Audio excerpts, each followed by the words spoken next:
ఫ్రెండుని చూడటం కోసం హాస్పిటల్‌కి వస్తుంది. తన ఫ్రెండుని పలకరిస్తుంది. "ఏమైందే? బానే ఉంది కదా! మొన్నటి వరకు నిన్నటికి నిన్న ఏమైంది?" అని అంటే, "ఏమో తెలీదే సడెన్‌గా ఫుడ్ పాయిజన్ అయినట్టుంది. వామిటింగ్స్ అవుతూ ఉంటే మా డ్యాడీ హాస్పిటల్‌కి తీసుకొచ్చారు" అని చెబుతుంది. "సరే రెస్ట్ తీసుకో. నేను వెళ్ళొస్తాను" అని చెప్పి ఇక శృతి వెళ్ళబోతూ ఉండగా తనకి ఎదురుగా ప్రభావతి చిన్న కూతురు మౌనిక కనిపిస్తుంది. మౌనిక పక్కనే తన భర్త సంజు కూడా ఉంటాడు. మౌనిక చెయ్యంతా కాలిపోయి ఉంటుంది. ఇక బాధపడుతూ నొప్పితో విలవిల్లాడుతూ లోపలికి వస్తూ ఉండగా శృతి తనని చూసి మౌనిక అని పిలుస్తుంది. మౌనిక ఒక్కసారిగా ఉలిక్కిపడి శృతి వైపు చూస్తుంది. వదినా నువ్వేంటిక్కడ అని అంటుంది. నేను నా ఫ్రెండుని చూడటం కోసం ఇక్కడికి వచ్చాను. ఇంతకీ నీకేమైంది? చెయ్యి కాలిపోయిందేంటి? ఏమైంది అని అంటే, అది వదినా అది అని అంటూ ఇంక సంజు వైపు చూస్తుంది. సంజు కోపంతో మొహం పక్కకి తిప్పుకుంటాడు. శృతి కూడా మొహం పక్కకి కోపంగా తిప్పుకుంటుంది. ఏం జరిగింది? ఈ మహానుభావుడు మాత్రం ఈ మహానుభావుడు ఏదైనా చేశాడా అని అంటే, అబ్బే అలా ఏమీ లేదు. ఏదో వంట ఇంట్లో పని చేస్తూ ఉండగా పొయ్యి మీద వేడి నీళ్ళు అనుకోకుండా చెయ్యి మీద పడిపోయాయి.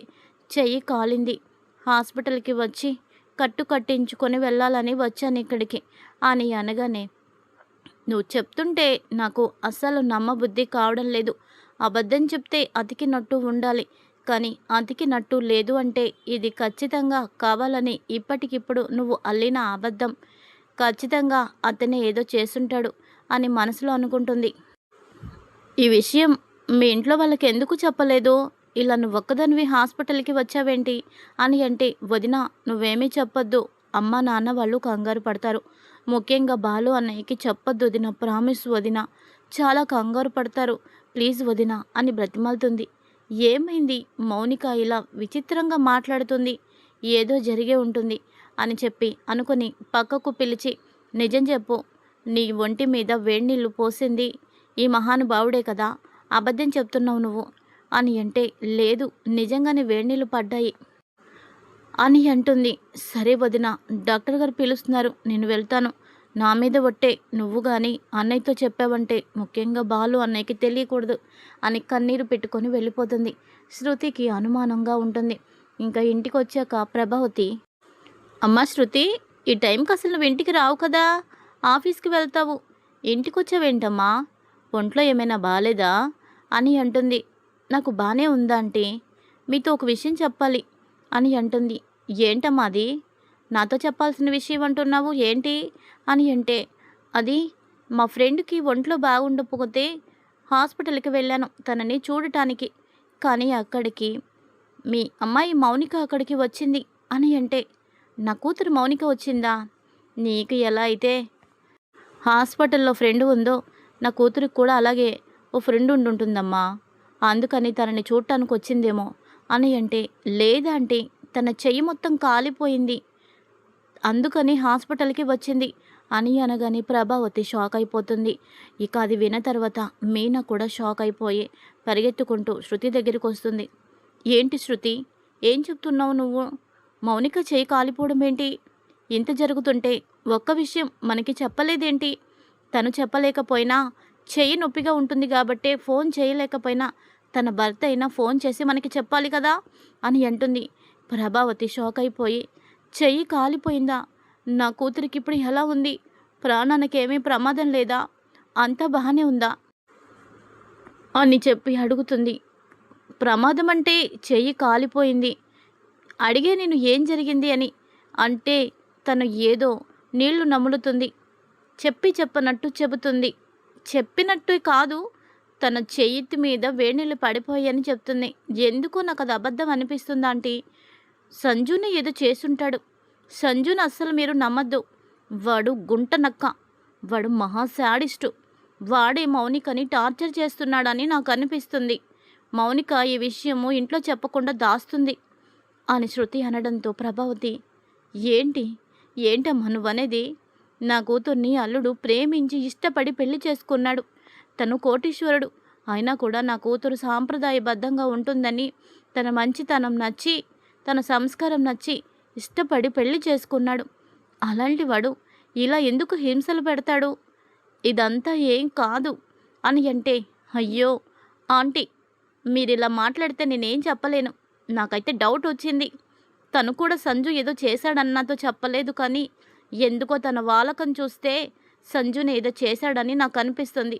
మీ పిచ్చి నమ్మకంతో మీరుండండి, కానీ నాకైతే ఏదో డౌట్గా ఉంది. మౌనిక అయితే టార్చర్ అనుభవిస్తుందని నాకు అనిపిస్తుంది. ఈ విషయం చెప్పి వెళ్దామని వచ్చాను. నాకు ఆఫీస్లో పనుంది అని వెళ్ళిపోతుంది. ఇక ప్రభావతి కుప్ప కూలిపోతుంది. మీనా, అత్తయ్య గారు, నేను కాఫీ తెస్తానుండండి అని చెప్పి కాఫీ తీసుకొచ్చి, ఏంటి అత్తయ్య గారు ఇలా అయిపోయారు? తనేదో శృతి అలా అనిందని చెప్పి మీరు దాని గురించి ఆలోచిస్తున్నారా? హాస్పిటల్లో చూస్తే ఎవరికైనా కాస్త కంగారుగానే అనిపిస్తుంది. లేనిపోనివన్నీ ఊహల్లోకి వస్తాయి. అందుకే శృతి అలా మాట్లాడింది. అవన్నీ మీరు మనసులో పెట్టుకోవద్దు. మౌనికకేం కాదు. మౌనిక భర్త మంచివాడే. మీరు అనుకుంటున్నట్టు తన్ని పువ్వుల్లో పెట్టే చూసుకుంటున్నాడు. ఏదో పొరపాటుగా వేడినీళ్ళు చేతి మీద పడి ఉంటాయి. ఎంత ప్రేమ లేకపోతే తనని హాస్పిటల్కి తీసుకువచ్చి చేతికి కట్టించడానికి తెస్తాడు.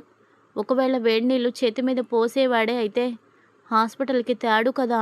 చెప్పండి అత్తయ్య, మీరు కాస్త ధైర్యంగా ఉండండి, నేను మాట్లాడతాను కదా అని చెప్పి ధైర్యం చెప్తుంది.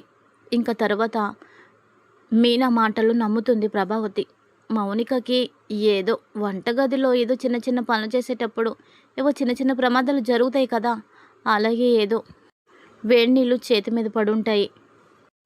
అందుకే అల్లుడు హాస్పిటల్కి తెచ్చుంటాడు. అంత చిన్నదానికి అంత పెద్ద హాస్పిటల్కి తీసుకువెళ్ళడం అంటే ఎంతైనా నా కూతురంటే ఇష్టం కదా అని చెప్పి అనుకుని ధైర్యంగానే ఉంటుంది. ఇక పక్కకు వెళ్తుంది మీనా. అటు ఇటు చూస్తుంది. చూసి ఫోన్ తీస్తుంది. మౌనికకి ఫోన్ చేస్తుంది. మౌనిక ఒక చేత్తో ఫోన్ లిఫ్ట్ చేస్తుంది. మీనా వదినా అని అనగానే, ఒకసారి మీ ఆయనకి ఫోన్ ఇవ్వు అని అంటుంది. వద్దు వదినా, వద్దు, నా మాట విను అని అంటుంది. నీ మాట నేను వినే పరిస్థితుల్లో లేను. ఎక్కడా వాడెక్కడా? నీ మొగుడిని వాడు వీడు అంటున్నానని బాధపడుతున్నావేమో. భార్యని నరకయాతన పెట్టి చిత్రహింసలు పెట్టేవాడికి మర్యాద నేనివ్వను. నిన్ను పువ్వుల్లో పెట్టి చూసుకుంటానని అందరినీ బకరాల్ని చేశాడు. ఇప్పుడేమో నిన్ను టార్చర్ చేస్తున్నాడు. నీ చెయ్యి కాల్ చేసి నిన్ను హాస్పిటల్కి తీసుకొచ్చాడు. శృతి చూసి అంతా నాకు చెప్పింది. నాకైతే వాణ్ణి ఈదు ఊడి చేయాలన్నంత కోపం వస్తుంది. ఇంకా ఎంతకాలం నువ్వు ఈ కష్టాలు పడతావు మౌనిక? ఇంటికి వచ్చే, మీ అన్నయ్య ఉన్నాడు, నేనున్నాము, పసిబిడ్డలాగా నిన్ను చూసుకుంటాము. వాడు ఎలాంటి వాడో మీ అన్నయ్యతో నువ్వు చెప్పు. ఇంకా నువ్వు దాచద్దు. ఇంకా ఎంతకాలం నువ్విలా భరిస్తూ ఉంటావో అని చెప్పి ఇక అనడంతో, వదినా, ఆయన ఇప్పుడిప్పుడే కొంచెం మారుతున్నాడు వదినా. అనుకోకుండానే వేడినీళ్ళు చేతి మీద పడ్డాయి. ఆయన చేసిందేమీ కాదు, నిజం వదినా. నీ దగ్గర నేను ఎప్పుడైనా అబద్ధం చెప్పానా అని అంటుంది. నిజంగానా? నా మీద ఒట్టు అని అంటే, నీ మీద ఒట్టొదినా అని అంటుంది. సరే కానీ నువ్వు ఇంటికి వచ్చి చాలా రోజులైంది. ఒక్కసారి వీలు చూసుకొని మీ అత్తయ్య గారిని, మీ ఇంట్లో వాళ్ళని అడిగి ఓ 2 రోజులు ఇంటికి రావచ్చు కదా. నీతో చాలా కబుర్లు చెప్పాలనుంది.